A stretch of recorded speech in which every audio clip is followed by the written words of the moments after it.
അയ്യേ എന്നാലും എന്തൊരു ചെറുക്കനത്? അപ്പുറത്തെ വീട്ടിൽ പോയി താമസിച്ചു വന്നതേ. അവിടുത്തെ പയ്യനെ ഞാൻ അരമണിക്കൂർ കൊണ്ട് മതിലിനടുത്ത് എടാ മോനെ എന്ന് വിളിക്കുന്നു. അവ എന്നെ മൈൻഡ് പോലും ചെയ്യാതെ അങ്ങ് കയറിപ്പോയി. ഇത് എന്തൊരു പിള്ളേര്! അയ്യോ അമ്മ ഇൻട്രോവേർട്ട്. അയ്യോ അത്രയ്ക്ക് വലിയ അസുഖമുള്ള പയ്യനായിരുന്നു അവൻ. ഞാൻ അറിഞ്ഞില്ലല്ലേ.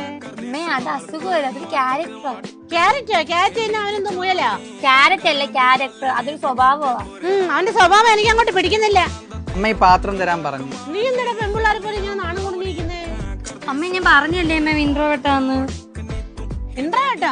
ചന്തയ്ക്ക് 2 പെട ഇട്ടമ്മ തീരാവുന്ന പ്രശ്നമേ ഉള്ളൂ. പിള്ളേരെ ഓരോരോ ദുശീലങ്ങൾ പഠിപ്പിച്ചിട്ടുണ്ട്. ഇൻട്രോവേർട്ടോ വെണ്ടയ്ക്ക വരട്ടിയോ ആർക്കറിയാത്തോ? സോറി ചേട്ടാ, അമ്മയ്ക്ക് അറിയത്തില്ല ചേട്ടാ ഇൻട്രോവേർട്ടാന്ന്. അയ്യോ ഞാൻ ഇൻട്രോവേർട്ട് ഒന്നും അല്ല. ആൾക്കാർ സംസാരിക്കാൻ പോയി കഴിഞ്ഞാൽ അവർ ജോലിയില്ലേ, ജോലി തരാൻ, ജോലിക്ക് പൊക്കൂടി എന്നൊക്കെ ചോദിക്കും. എനിക്കതൊന്നും ഇഷ്ടമല്ല. എനിക്കെങ്കിലും മൂലയ്ക്ക് ഫുഡും കഴിച്ചിരിക്കുന്ന ഇഷ്ടം. അല്ല ഇതിനെ നിങ്ങളെ നാട്ടിൽ ഇൻട്രോവേർട്ട് എന്നാണ് പറയുന്നത്?